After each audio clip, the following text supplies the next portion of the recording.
Hi, I'm Amy Baldwin. I'm the first year seminar coordinator at the University of Central Arkansas. I'm going to talk a little bit about using campus resources in your first year seminar class. I want to start though with a student story. This is Stella. She is a kind of a case scenario, a made up student, but there's so many elements of her story that will ring true for your students. So I want you to think about just kind of like who the whole student is, and we'll talk some about how the campus resources that we can offer the students can help them with the transitions that they're having to make from maybe high school student, or maybe it's the world of work into college. So Stella is excited, and she's also probably a little nervous. She's not very far from home, and she is worried about her family. In particular, she's going to miss her cat. And so her pet is very important to her. She's already feeling a little bit of homesickness in the first few weeks. She's really not worried a whole lot about making friends, a little bit, but she's also concerned about kind of uh, the course requirements and what is going to be expected of her, because she's heard so many stories about college and how hard it is compared to high school. She came from a small school, and it was a place that everybody knew each other. They grew up together for the past 12 years, and not a very diverse place. So, coming to campus, she is a little overwhelmed by all of the people, all of the differences in terms of socioeconomic status. They're all from different, areas of the country, those kinds of things. And so that is something that is new to her, and honestly, probably a little exciting. She's on scholarship, so currently she does not have to worry too much about paying for college, but she is looking for a part-time job. She is concerned about working while she's in college because she doesn't want to have to continually ask her parents for help, or some extra cash for gas and incidentals and things like that. I want you to think about Stella with this framework in mind. It is called the 6 areas of adjustment, and I think it's a good way to conceptualize the kinds of resources that students may need and kind of organize how you might approach them in the classroom. There are 6 areas of adjustment. There's academic, social, emotional, intellectual, cultural, and financial. And they are exactly what you might think. Academic has to do with the coursework, social has to do with that networking, friends, family, even connecting with professors. Emotional is about how they manage stress and kind of the emotional toll this transition can, affect them.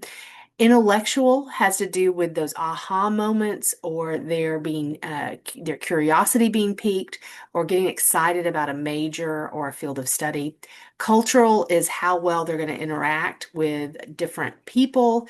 And remember that college is its own cultural sphere, so to speak. It has its norms, it has its values, it has its language, and that is its own kind of cultural experience for students. And then there's financial. Of course, we all know about the cost of college, but do you know that a lot of students are looking for work, or working while they're in college? And sometimes it's not just to cover tuition and fees and living expenses. Sometimes it is for just personal expenses. Either way, they are looking for it, wanting to do it, and wanting to figure out how to balance everything in the process. So when you think about campus resources, want you to think about them within this framework. It might be a helpful way to organize your course, organize how you approach sharing campus resources with students. So academic, they're the obvious ones. Library, office hours, tutoring, accessibility offices. And I'm going to speak generically about these resources just to let you know. Social, there's peer mentorship or success coaching, which is what we call it on our campus. Student organizations, events, even collaborative assignments can help with the social transition.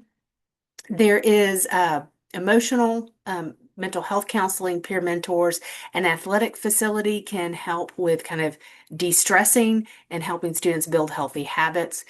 Intellectual, those can be student organizations, major focused groups. So, registered student organizations on our campus, RSOs, we do have major specific ones. And I want you to think about study abroad, internships, and even other academic courses as potential resources for students. Cultural, again, student organizations, you'll see that across a lot of the domains, events, community programs, even. And then for financial aid office is an obvious one, but think about also emergency grants or programs related to those kinds of things. Food bank is a great resource for a lot of students, and other campus programming that might help students learn how to budget or how to build financial literacy skills. So I'm going to walk through each of these adjustments and kind of pinpoint some of the resources that you might put front and center for students, or you might require that they connect with, or that they go research on their own and share out to the class or share with you. So resources for academic adjustment, tutoring and learning center, obvious ones there, right? Library as well, peer coaching, or what we call student success coaching, accessibility office, and even professor office hours. So getting students to help them with those adjustments. And I put some of the typical areas that students need some help with on the left. And then on the right, you can see some of those campus resources that could be used to support that. For social adjustment, students report a lot of loneliness. They are going to have a lot of turmoil in some of their relationships. They're going to be creating new ones, but they're also going to have to think about and redefine and maybe reorganize old relationships. And they're probably going to need some help with managing conflict. So, talking to their family about what they're doing in college and what they want to study may create a little bit of conflict. Definitely, if they're living on campus, they're going to perhaps have some conflict with classmates or even roommates. And how do you manage all of that? Um, some of those resources that we can share with them, residence assistance. So making sure that they understand that there's an RA in every residence hall if they are staying on campus who can help them with some of these issues. We have counseling services that are fantastic, by the way. Peer mentors, again, we call them student success coaches. Anytime we can get them involved in some sort of campus organization or event or even a community program, I think it can help mitigate some of these transitions or issues related to transitions. Campus resources for emotional adjustment are going to be very similar to social adjustment. The only thing that I would add here is care team, which is something that we have on our campus. And it is a group of people who have been trained on how to work with a student who has been referred, or they can refer themselves, who needs like a conglomeration of support, or perhaps they don't know, or somebody who has witnessed that they're in crisis, they don't know where to send them. And so I will provide some more information about our care team, but just know that these are some other ways to help students get some help for that emotional adjustment.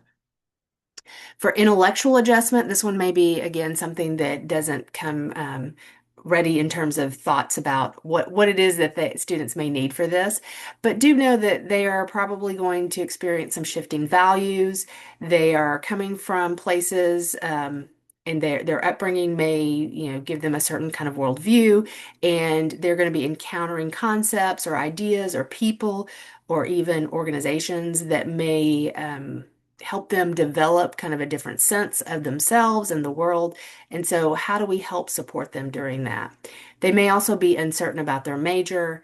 They may be concerned about taking risks and trying new things out. So, what are the resources available for them to help them with that? Definitely faculty members and even department chairs or program coordinators. I send a lot of students to department chairs and faculty members who, when they tell me that they're interested in a major that's very different than what they thought coming in, but they know nothing about it. And so, how can I help them connect with somebody on campus who can teach them a little bit more about the major and even career possibilities beyond that? Definitely career services is a great ally to have and a good idea for students to get connected with early. But we may also want to think about study abroad and internships, building that information into our courses so students are aware that they can do a lot of different things that can expand their worldview or their view of themselves or build skills that they need. There's also cultural adjustment, and this can mean a lot of different things to a lot of different people. I like to include the hidden curriculum of college because, as I said earlier, college is kind of a cultural environment. It has its own language, it has its own norms. And so the more that we can help students navigate that, learn how to work within the college culture, I think the better able they can, feel more confident about um, what they're doing there and how to succeed. So look for any programming on campus or even in the communities that might connect start students from a certain demographic to some resources and to some help. Again, it's not always just campus, but it could be the community as well. And definitely those the faculty advisors and student success coaches can help with some of that. Finally, there is financial adjustment, and we all know about the financial aid office. We may also even know about student accounts. Financial aid office gives you money, student accounts takes your money. That's usually the way they describe each other. But we may also want to include some information about student employment, and that can come from career services or from other job boards or things like that. But letting students know that there are often going to be some emergency support through food banks, through programs that give micro grants, those kinds of things students need to be aware of, even if they're not needing it at that moment. So definitely something you want to include in your course. I want to remind us that one of the required elements for the first year seminars at UCA is that we do incorporate campus resources into the curriculum in some way. Now, there is no specific assignment, there is no specific outcome necessarily. It's just, are you going to connect students with some things that they might need now and in the future? And are you going to do it in a way that helps them explore it a little bit more or actually use it? So ideally getting them to use it. But if we can't do that with as many things as possible, perhaps giving them the opportunity to explore it, find out more information, and even share that information in some way to the rest of the class. We have broken down the expectation into two areas. So, providing some information around some academic services and then providing information around student services. Those two areas need to be present in the first year seminars at UCA. So I want to end this with kind of coming back to Stella and thinking about the resources that we just shared in terms of what could be helpful to her. So the homesickness, she can, if she lives on campus, can connect with a resident assistant, definitely getting involved in organizations, maybe even facilitating some connections in your class by doing small group work or pairing people up so they can get to know as many people as possible can be incredibly helpful. Worrying about, those making friends, and also worrying about the course load, getting study groups set up in your class, or even getting Stella to go ahead and make an appointment with the Center for Writing and Communication because it's required for an assignment that you have. Those can be great ways to help some of these students not only understand what the expectations are, but also realize that those resources are there for them and can be incredibly helpful. The diversity piece in terms of the cultural adjustment, getting Stella to consider connecting with different types of organizations, maybe getting her connected with peer mentors who can help her navigate some of that would be ideal. And then, even though she's on scholarship, it's still helpful for all students, Stella in particular, to know about how to budget, how to uh, I guess, predict the cost of college, not just this year, but next year, and then how to look for employment and balance that with her studies. So you don't have to do all of this yourself. You don't have to be the one-stop shop for all of these resources. Please consider connecting with these offices that are on campus and getting those people to come in and provide some information or to share that with you that you can then share with students. So don't feel like you have to know it all and do it all. Just at least be aware where some, you know, potential transition issues will occur and what you can do to kind of connect students in ways that are helpful and meaningful with campus resources. And thank you so much for listening to this recording. I'll have more information on specific campus resources to share with UCA faculty. Thank you so much.